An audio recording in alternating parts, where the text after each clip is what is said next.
গোটা পশ্চিমবঙ্গের যে কটা জেলা আছে তোমরা জানো? 23টা। আমরা 23টা জেলাকে, পশ্চিমবঙ্গের 23টা জেলাকে 23 সেকেন্ডে কিভাবে মনে রাখবো সেটা আমি একটা ফর্মুলার সাহায্যে তোমাদের সামনে তুলে ধরার চেষ্টা করছি। এখানে আমরা কিছু কি লিখেছি, ইংলিশের অক্ষর লিখেছি, তার সাহায্যে আমি তুলে ধরছি। এখানে এ লিখেছি, এ দিয়ে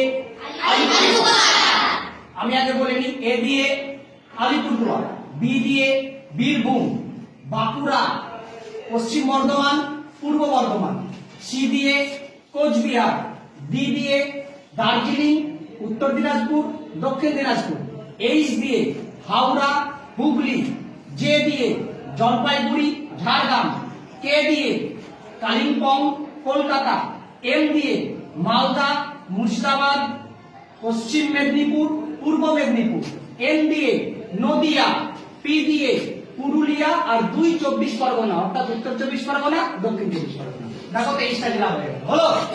তাহলে সবাই বলো, এ দিয়ে আসতে, বি দিয়ে বীরভূম, বাঁকুড়া, পশ্চিম বর্ধমান, সি দিয়ে